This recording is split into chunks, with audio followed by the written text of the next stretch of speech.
Everyone, welcome to my channel. अगर आप हमारे चैनल पे नए हैं तो प्लीज़ हमारे चैनल को सब्सक्राइब कीजिए। सब्सक्राइब करने के बाद इसके साइड में जो बेल आइकन है उस पर प्रेस कीजिए।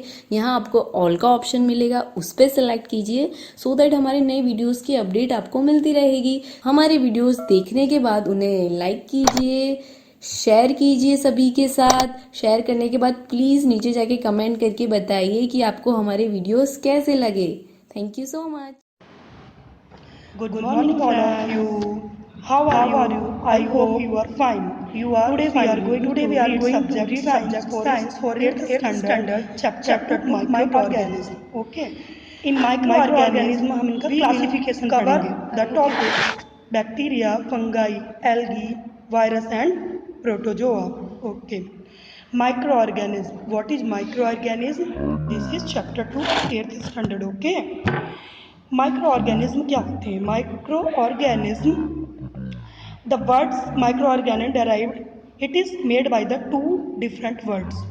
First is micro and that is organism. Micro means बहुत ही छोटे, टाइनी. माइक्रो मतलब बहुत छोटे सूक्ष्म कण.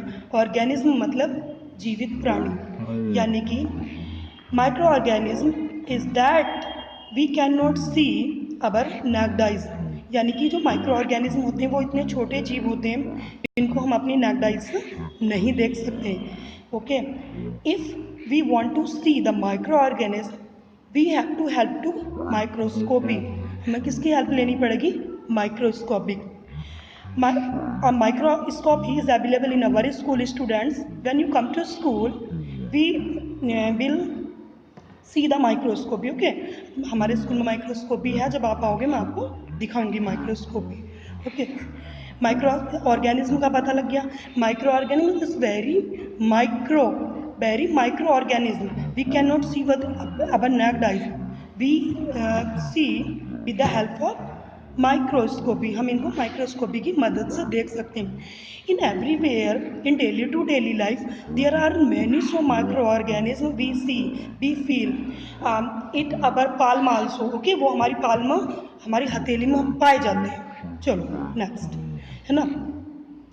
तो अब हम देखते हैं माइक्रो ऑर्गेनिज्म. अब अगला टॉपिक हमारा क्या था या क्लासिफिकेशन कैसे करते हैं. क्लासिफिकेशन ऑफ माइक्रो ऑर्गेनिज्म यानी कि जो सूक्ष्म जीव होते हैं उनका क्लासिफिकेशन हम कितने ग्रुप में करते हैं.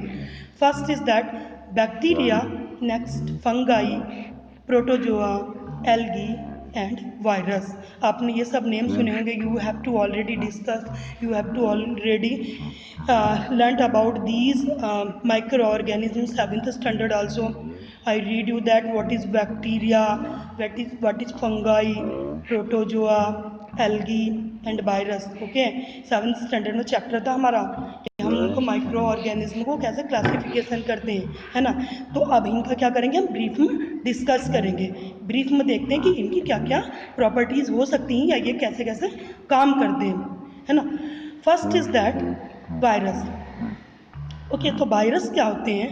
वायरस इतने सूक्ष्म होते हैं, इतने मतलब कि टाइनी होते हैं कि वो हर जगह होते हैं बट हमें दिखाई नहीं देते हैं, है ना. जो बैक्टीरिया होते हैं, तो बैक्टीरिया जो होते हैं हम हर जगह होते हैं बट दिखाई नहीं देते. तो बैक्टीरिया की प्रॉपर्टीज़ क्या? Bacteria are the single celled micro organism. ये सिंगल सेल्ड होते हैं, इनकी एक ही सेल होती है. यानी कि we can say that they are the unicellular. ये यूनिसेल्युलर होते हैं, इनकी बॉडीज़ में एक ही सेल पाई जाती है. Bacteria can be seen by the microscopy. जैसे कि we have discussed already that जब हमें इनको देखना होता है बैक्टीरिया को तो हम अपनी naked eye से नहीं देख सकते हैं. हमें देखने के लिए माइक्रोस्कोपी की हेल्प होती है. हम माइक्रोस्कोपी से ही उनको देखते हैं. ओके. और जो बैक्टीरिया होते हैं, bacteria are the two types. That is first is the beneficial bacteria और next is harmful bacteria. Bacteria two types होते हैं, यानी कि वो हमारे लिए बेनिफिशियल भी होते हैं और हार्मफुल भी होते हैं. अगर मैं बेनिफिशियल की बात करती हूँ तो एग्जाम्पल ऑफ लैक्टोबैसिल्स. लैक्टोबैसिल्स का नाम आपने सुना. when we make the curd from milk, lactobacillus is very helpful to this chemical process. यानी कि जब दूध से दही बनाते हैं तो उस जो हमारा प्रक्रिया होती है, प्रोसेस होती है, उसमें लैक्टोबैसिल्स का योगदान होता है. यानी कर्ड के अंदर क्या पाए जाते हैं? लैक्टोबैसिल्स पाए जाते हैं. The curd is very very beneficial to our digestive system. Okay, हमारे डाइजेस्टिव सिस्टम के लिए कर्ड बहुत ही क्या बेनिफिशियल होती है। तो क्या हुआ, लैक्टोबैसिलस हमारे लिए बहुत ही बेनिफिशियल हुए। जरूरी नहीं कि बैक्टीरिया हमारे लिए हार्मफुल होते हैं, लेकिन हाँ कुछ बैक्टीरिया हमारे लिए हार्मफुल होते हैं। वो बैक्टीरिया क्या कम्युनिकेशन से हमारे बॉडी में आ जाते हैं, और क्या होता है फिर वो हम जो मैनी टाइप्स की जो डिसीज़ होती हैं उसको स्प्रेड कर दे, डिसीज़ फैला देते हैं। तो वो वाले बैक्टीरिया क्या हुए हमारे लिए हार्मफुल हुए। तो उनसे क्या करना चाहिए, हम अपनी बॉडी को प्रोटेक्ट करना चाहिए उन वाले बैक्टीरिया से। बैक्टीरिया ऐसा नहीं कि आपको दिखाई देंगे, आप उससे सेव करोगे अपने आप को, आपको वो दिखाई नहीं देते, but we have to protective our self, हमें खुद को उनसे प्रोटेक्टिव रहना चाहिए, है ना। तो अगर पूछते हैं कि how many types of bacteria, your answer will be that bacteria are the 2 types. First is that beneficial bacteria, for example lactobacillus, and next is harmful bacteria। harmful bacteria बहुत सारे हो सकते हैं जो कम्युनिकेशंस के द्वारा हमारी बॉडी में डिसीज को स्प्रेड करते हैं। ओके, और फर्स्ट पॉइंट हमको ये रिमेंबर करना कि जो बैक्टीरिया होते हैं वो क्या करते हैं, वो सिंगल सेल्ड होते हैं, उनकी एक ही सेल्स होती हैं, उसी सेल्स के द्वारा अपनी पूरी लाइफ का वो प्रोसेस करते हैं। पूरी लाइफ का प्रोसेस केवल सिंगल सेल्ड के द्वारा ही वो करते हैं, उनकी कोई। Okay, next is that fungi, है ना। फंगाई क्या होती हैं, you can C in the rainy season in the most place also. Rainy season में आप देखते होंगे कि फंगाई आपको इधर उधर दिखाई देती हैं, और most of the rainy season, जैसा कि इन द प्रेजेंट टाइम में जो वेदर सीजन होता है मोइस्ट, मतलब जहाँ जो नमी वाले प्लेसेस होते हैं, moist places are that the fungi are grown, वहाँ पर फंगाई उग जाती हैं, है ना। लेकिन ये फंगाई जब उगती ना, तो इनको क्या करना, इनको होस्ट करने के लिए दूसरे सपोर्ट की ज़रूरत होती है। You can C in this picture कि ये टोटली ना पैरासाइट होते हैं। पैरासाइट मतलब दूसरी बॉडी को होस्ट करते हैं, इनको ग्रो अप करने के लिए दूसरी बॉडी की ज़रूरत होती है। ये दूसरी बॉडी को, पैरासाइट मतलब they help to other to grown up, यानी कि उनको ग्रोन अप करने के लिए दूसरे बॉडी की ज़रूरत होती है, जैसे कि हमें दूसरे प्लांट्स को उगते हुए दिखाई दे रहे हैं ना। ओके, और ये नॉन ग्रीन प्लांट्स होते हैं, क्योंकि you can see that these plants are colourful, यानी कि सारे प्लांट्स क्या होते हैं, कलरफुल होते हैं, और ये हेटरोट्रॉपिक होते हैं। क्योंकि हेटरोट्रॉपिक होते हैं क्योंकि ग्रीन प्लांट्स ही, केवल only green plants synthesis their food, वो केवल ग्रीन प्लांट्स ही अपना खाना बनाते हैं, नॉन ग्रीन प्लांट्स अपना खाना नहीं बनाते। तो ये क्या शो करते हैं, हेटरोट्रॉपिक न्यूट्रिशन शो करते हैं। ये हेटरोट्रॉपिक होते हैं, हेटरोट्रॉपिक मतलब दूसरे के ऊपर डिपेंड होते हैं, ये दूसरे की बॉडी से अपना न्यूट्रिशंस गेन करते हैं। Okay, fungi are multi cellular organism, ये मल्टी सेल्यूलर होते हैं, पता चल गया आपको, एक सेल से ज़्यादा सेल्स कंटेन करते हैं अपनी बॉडी के अंदर। और क्या करते हैं, heterotrophic nutrition, we have already discuss. Hetero मतलब दूसरों से फूड ग्रेन करते हैं, ये दूसरों से फूड लेते हैं ग्रो अप करने के लिए अपने आप को। और ये नॉन ग्रीन प्लांट होते हैं, तो आपको पता है ये only green plants make their food in the process of photosynthesis, है ना। नॉन ग्रीन तो बनाएंगे नहीं, because they do not contain chlorophyll, क्योंकि उनके अंदर क्लोरोफिल नहीं पाया जाता, इसलिए वो अपना फोटोसिंथेसिस नहीं कर सकते, अपने फूड को सिंथेसिस नहीं करेंगे। They can not synthesize their own food, अपना खाना स्वयं नहीं बनाते हैं। फॉर एग्जाम्पल पेनिसिलियम का एक हो गया एग्जाम्पल, इसमें पाया जाता है ना। और तुम everywhere you can see the pictures of Penicillium देख सकते हो, जैसे कि आप मेरे इसमें भी देख रहे हो, स्क्रीन पर देख रहे हो कि इनको ग्रोन अप करने के लिए दूसरी बॉडी की ज़रूरत होती है, मतलब होस्ट करने के लिए दूसरी बॉडी की ज़रूरत होती है। तो अगर आपको क्वेश्चन आता, give the example of parasite, क्या what is parasite, parasite is that organism to help other body, उनको अदर बॉडी की ज़रूरत होती है अपना सिंथेसाइज करने के लिए, है ना। क्योंकि हमें इनका पता लग रहा, ये ग्रीन भी नहीं होती, ये नॉन ग्रीन प्लांट है, नॉन ग्रीन है तो अपना खाना तो बनाएंगे नहीं, इनको तो दूसरों की ज़रूरत ही पड़ती है ना, इसलिए ये होस्ट करते हैं दूसरों की बॉडी के ऊपर। और एक बात याद रखना, हेटरोट्रॉपिक न्यूट्रिशन देते हैं, ये ऑटोट्रॉपिक न्यूट्रिशन नहीं देते हैं। ऑटोट्रॉपिक न्यूट्रिशन और हेटरोट्रॉपिक न्यूट्रिशन में हमने पढ़ा था, है ना। हेटरोट्रॉपिक में क्या, ग्रीन प्लांट्स और सर्टेन बैक्टीरिया जो खाना बनाते हैं, और ये show the autotrophic nutrition. Okay, next we will next that protozoa, है ना। You have learned about the protozoa. Protozoa क्या होते हैं? You can see the picture of protozoa in your screen also, है ना। They are produce in water mainly. Most of जो जितने भी होते हैं ये प्रोटोजोआ वो क्या होते हैं? वाटर बॉडीज में पाए जाते हैं, ये वाटर को प्रोड्यूस करते हैं। ओके, और they may be the protozoa may be the unicellular और मल्टीसेल्युलर। ये यूनिसेल्युलर भी हो सकते हैं, मल्टीसेल्युलर भी, यानी इनकी बॉडी के अंदर एक सेल भी कंटेन हो सकती है और मोर देन वन सेल भी, यानी मल्टी का मतलब बहुत सारी सेल्स भी कंटेन हो सकती हैं इनके अंदर। They found in water. Generally मैंने पहले ही बताया आपको, we have already discuss that protozoa जो फाउंड होते हैं, मोस्ट ऑफ प्रोटोजोआ जितने भी इसके प्रोटोजोआ ग्रुप्स के होते हैं वो सब के सब पानी के अंदर पाए जाते हैं। और मोस्ट ऑफ ये जो ना ये जो प्रोटोजोआ होते हैं they contain in clean water, ये क्लीन वाटर में पाए जाते हैं। We think that our water is clean, it is also is the distilled water and it is the pure water. That is not true. जो protozoa होते हैं ना वो साफ पानी यानी क्लीन वाटर के अंदर भी पाए जाते हैं। We should be cover to our pani that we are drink, यानी कि पीने के पानी वगैरह को हम डेली टू डेली इसीलिए चेंज करते हैं, ढक कर रखते हैं उसको। Be protective to. Okay, they causes disease in the human and animals. ये जो करते हैं ना ये प्रोटोजोआ क्या करते हैं?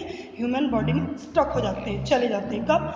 When we consume the water, जब हम वाटर को कंज्यूम करते हैं, ड्रिंकिंग वाटर हो या फिर many in the other way, in other purpose we consume the water. Suppose that bathing हो गया, पानी हो गया, या फिर ब्रशिंग टूथपेस्ट वगैरह करना हो गया, तो उसके अंदर जब हम ह्यूमन बींग्स या एनिमल्स वाटर को कंज्यूम करते हैं ना, तब ये certain protozoa they comes in the human और द एनिमल्स बॉडी। ये हमारी बॉडी में क्या अंदर आ जाते हैं, और अंदर आ जाते हैं तो उसके बाद क्या करते हैं? डिसीज स्प्रेड करते हैं। इनका एग्जाम हो गया amoeba and paramecium. Okay, amoeba is unicellular और plasmodium is the multicellular organism. Amoeba का हमने पढ़ा था in the last videos. Okay, अब अगर नेक्स्ट की बात करते हैं हम एल्गाई, है ना, एल्गाई की बात करते हैं। You see the algae in anywhere. Algae को आपने ना बहुत सारी जगह पर देखा होगा। मोस्ट प्लेस में भी बात कर लेते हैं, जो नमी वाले इलाके होते हैं वहाँ पर एल्गाई बहुत अधिक देखने को मिल जाती हैं। आप देखते होंगे इन द विलेज और city also there is the tap, यानी कि जहाँ पर पानी की टंकियाँ होती हैं, या the water is storeyed in anywhere, या जहाँ पर वाटर स्टोर होता वहाँ पर क्या होता है? एल्गी जम जाती है, यानी ग्रीन कलर की परत जम जाती है। आपको वो ग्रीन कलर की परत दिखाई देती ना, दैट इज एल्गी। वो क्या होती है? एल्गाई होती है। वो बहुत ही स्लीपरी भी होती है। एल्गाई क्या होती है? बहुत ही स्लीपरी होती है। और उसमें क्या होता है, अगर आप पैर वगैरह रखोगे तो हम उसमें क्या हो जाते हैं? हम एल्गाई में क्या होते हैं? स्लिप भी हो सकते हैं। तो एल्गाई क्या होती है? एल्गाई इज द यूनिसेल्युलर और मल्टीसेल्युलर ऑर्गेनिज्म ऑल्सो। ये एल्गी भी क्या होती है कि यूनिसेल्युलर भी हो सकती है और मल्टीसेल्युलर भी हो सकती है, यानी कि इसकी बॉडी में एक सेल भी कंटेन हो सकती है और more than one two cell, यानी कि एक से अधिक यानी मल्टी बहुत सारी सेल्स भी कंटेन कर सकती है। और यू नो स्टूडेंट्स, जो एल्गी होती है algae contain autotrophic nutrition, but why? Because algae is colour algae colours is green. इसका कलर क्या होता है? ग्रीन होता है। और जो जितने भी ग्रीन प्लांट्स होते हैं, green plants, algae and certain bacteria, you know that show the autotrophic nutrition, क्योंकि they have the chlorophyll, chloroplast, यानी क्लोरोफिल होता है इनके अंदर। तो in the presence of sunlight they make their own food, ये अपना खाना स्वयं बनाते हैं। ये ऑटोट्रॉपिक न्यूट्रिशन शो करती है। ऑटो मीन्स सेल्फ और न्यूट्रिशन मतलब खाना, पोषण, यानी अपना पोषण अपने आप ले लेती है। जब सनरेज इसके ऊपर फॉलिंग होती है ना, सनरेज इसके ऊपर फॉलिंग होती है तो ये अपना खाना सिंथेसाइज करती है, अपने आप बनाती है इन द प्रेजेंस ऑफ क्लोरोफिल, क्योंकि ग्रीन प्लांट्स के अंदर क्लोरोफिल पाया जाता है और ये भी ग्रीन होती हैं, इनके अंदर भी क्लोरोफिल पाया जाता है। तो ये अपना फूड खुद ही अपने आप ही सिंथेसाइज करती in the presence of sunlight. It is called the photosynthesis. इसका एग्जांपल हो सकता है spirogyra. Spirogyra is the best example of algae. Next our topic is virus. Virus is the most important topic, है ना। In the present life you have learned that corona virus is there, है ना। तो many types के virus होते हैं। Virus is the very very harmful to the human and elements all living organism also. Okay, virus क्या होते हैं, बहुत ही हार्मफुल होते हैं। वायरस आर ओनली माइक्रोबीज, माइक्रोबीज मतलब रोगाणु। माइक्रोबीज आप ना, दे आर ओनली माइक्रोबीज, माइक्रोबीज मतलब ये रोगाणु होते हैं, यानी कि रोग को, डिसीज को स्प्रेड करते हैं, डिसीज को फैलाने का ही काम होता है इनका। Virus are the only microbes which require host cell to reproduce. Host cell यानी कि इनको क्या करना पड़ता, require to other body to reproduce. What is reproduce, reproduce मतलब एक से अधिक, यानी कि एक वायरस से अधिक वायरस में चेंज करने के लिए। जैसे कि लिविंग ऑर्गेनिज्म होते हैं ना, वो रिप्रोड्यूस करते हैं to giving the birth to the new baby, नए बच्चों को जन्म देते हैं, है ना। It is process called the reproduction. तो ये क्या करते हैं, इनको होस्ट सेल की जरूरत होती। होस्ट मतलब दूसरों की बॉडी की जरूरत पड़ती। वो what is the meaning of host, host to have to other body to reproduce, यानी कि इनको रिप्रोड्यूस करने के लिए, इनको नए वायरस को जन्म देने के लिए दूसरी बॉडी की जरूरत होती है ना। अगर एक virus, suppose that one virus in the contact to my hand, मेरे हैंड के कॉन्टेक्ट में अगर एक वायरस आ जाता, तो after that the virus reproduce the many virus, में बहुत सारे वायरस में कन्वर्ट हो जाता। फॉर एग्जाम्पल हो गया, जैसे इसका पोलियो वायरस हो गया, इन्फ्लुएंजा वायरस हो गया, है ना। That is the harmful virus. ये हमारी बॉडी को बहुत ही हार्मफुल नुकसान पहुंचा देते हैं ये वायरस हमारी बॉडी के लिए। तो हम इनको क्या करना पड़ता, प्रोटेक्टिव रहना पड़ता। Thank you all of you. Study and grow.